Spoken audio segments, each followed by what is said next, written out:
மனிதர்கள் குச்சிகளையும் பந்துகளையும் வைத்து விளையாடுவது ரொம்ப பழங்காலத்தில் இருந்தே இருக்கு.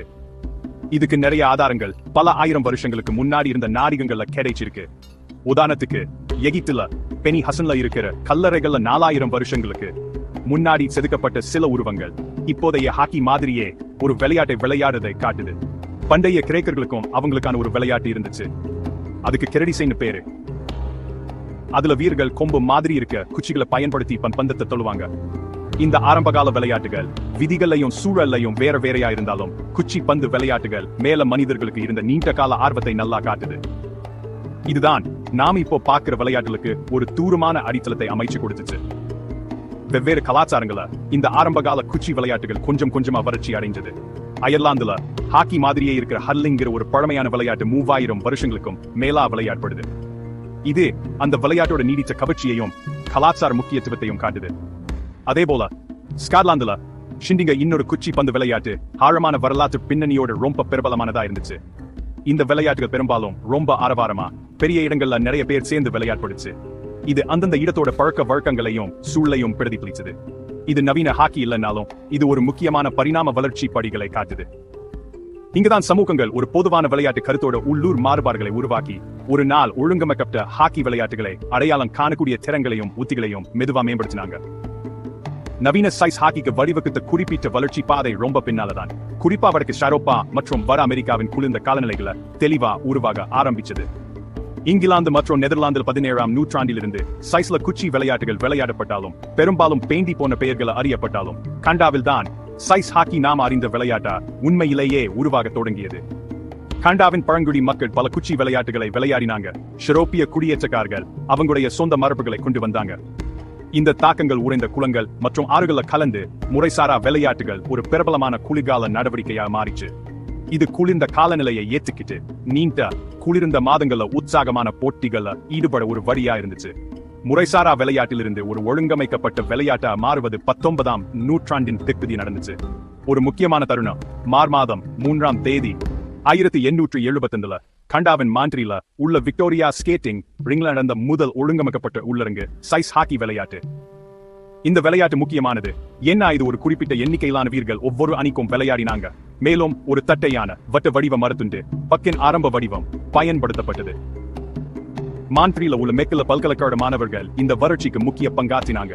மேலும் 1877 சைஸ் ஹாக்கியின் முதல் வெளியிடப்பட்ட விதிகளை உருவாக்கவும் அவங்க உதவினாங்க. இது விளையாட்டு தரப்படுத்துவதில் ஒரு முக்கியமான படியை குறித்தது. அதன் விரைவான வறட்சிக்கும் பரவலுக்கும் வழிவகுத்தது. முறையான விதிகள் வந்ததும் சைஸ் ஹாக்கி வளர ஆரம்பிச்சது. மான்ட்ரீல் கெஸ்ட்ல வெளியான மெக்கில விதிகள் போட்டிக்கு ஒரு நல்ல அடிப்படையை கொடுத்தது. சீக்கிரமே 1886 கண்டாவின் அமெச்சூர் ஹாக்கி அசோசியேஷன் மான்ட்ரீல உருவாக்கப்பட்டது. இதுதான் முதல் ஒழுங்கமைக்கப்பட்ட சைஸ் ஹாக்கி லீக்ல ஒண்ணு. விதிகளை வரையறது ரொம்ப முக்கியம். இது வெவ்வேறு கிளப்கள் ஒரே மாதிரி விளையாடவும் விளையாட்டோட திறன்களையும் உத்திகளையும் மேம்படுத்தவும் உதவியது. இந்த காலகட்டத்துல தான் ரப்பர் பக் குச்சி பயன்பாட்டுக்கான வரம்புகள் போன்ற விஷயங்கள் கொண்டு வரப்பட்டு விளையாட்டு இன்னும் தெளிவான ஒழுங்குபடுத்தப்பட்ட ஒரு நடவடிக்கையா மாறிச்சு. 19ஆம் நூற்றாண்டின் பிற்பகுதியிலும் 20ஆம் நூற்றாண்டின் முற்பகுதியிலும் வட அமெரிக்கா முழுக்க செஸ் ஹாக்கி ரொம்ப வேகமா பரவியது. கண்டாவுல இந்த விளையாட்டு ரொம்ப பிரபலமாகி தேசிய குளிர்கால பொழுதுபோக்கா மாறிச்சு. கனடாவின் கவர்னர் ஜெனரல் லார்ட் ஸ்டான்லி ஆப்ரெஸ்டன் இந்த விளையாட்டோட தீவிர ரசிகரா மாறி 1892 டொமினியன் ஹாக்கி சவால் கோப்பையை நன்கொடையா கொடுத்தார். இதுதான் பின்னாடி ஸ்டான்லி கோப்பைன்னு அழைக்கப்பட்டது. இந்த கோப்பை கண்டாவுல அப்புறம் வட அமெரிக்காவுல ஹாக்கி வெற்றியின் அடையாளமா மாறி கருமையான போட்டிகளை உருவாக்கி விளையாட்டோட புகழை இன்னும் அதிகமாக்குச்சு. கனடாவில் இருந்து சஸ் ஹாக்கி இயற்கையாவே தெற்கு நோக்கி அமெரிக்காவுக்கு பரவியது. அங்க குறிப்பா குளிர்ந்த காலநிலை கொண்ட வடக்கு மாநிலங்கள்ல அது சீக்கிரமே கால பதித்தது. சைஸ் ஹாக்கியின் பயணம் வட அமெரிக்காவோட மட்டும் நின்றுள்ள அது சீக்கிரமே அட்லாண்டிக் கடலை கடந்து ஷரோப்பாவுக்கும் போச்சு. கண்டாவுல இந்த விளையாட்டை அனுபவிச்ச மாணவர்கள் மற்றும் பயணிகள் ஷரோப்பிய கண்டத்துல இதை அறிமுகப்படுத்துறத ஒரு பங்காற்றினாங்க. கிரேட் பிரிட்டன் இந்த விளையாட்டை ஏற்றுக்கிட்ட முதல் ஷரோப்பிய நாடுகள ஒண்ணு. 1885 இங்கிலாந்துல முதல் விளையாட்டு நடந்தது. லிக இன்டர்நேஷனல் தி ஹாக்கி சுட்கிளாஸ் இப்போ இன்டர்நேஷனல் செஸ் ஹாக்கி ஃபெடரேஷன் அழைக்கப்படுது. இது 1908 பாரிஸ்ல நிறுவப்பட்டது. பெல்ஜியம், போஹேமியா, பிரான்ஸ், கிரேட் பிரிட்டன் மற்றும் சுவிட்சர்லாந்து ஆகியவை இதன் ஆரம்பகால உறுப்பினர்களா இருந்தாங்க. இந்த அமைப்பு சர்வதேச அளவுல விதிகளை தரப்படுத்துறதுக்கும் முதல் ஐரோப்பிய சாம்பியன்ஷிப்களை நடத்துறதுக்கும் ரொம்ப முக்கியமா இருந்துச்சு. இது கண்டம் முழுக்க விளையாட்டை இன்னும் பிரபலமாக்குச்சு. சைட்ஸ் ஹாக்கி உலக அளவுல அங்கீகாரம் பெற்றதுல ஒரு முக்கியமான மைல்கல். ஒலிம்பிக் போட்டிகள்ல அது சேர்க்கப்பட்டது. சுவாரஸ்யமா ஹாக்கி தன்னோட ஒலிம்பிக் அறிமுகத்தை 1920 பெல்ஜியத்தின் ஆண்டவெல்ல நடந்த கோடைக்கால ஒலிம்பிக்ல செஞ்சுச்சு. ஏன்னா அப்போ குளிர்கால ஒலிம்பிக்ஸ் இல்லை. கனடா வின்னிபெக் பால்கன்ஸ் அணி மூலமா ஹாக்கியில் முதல் ஒலிம்பிக் தங்க பதக்கத்தை வென்றது.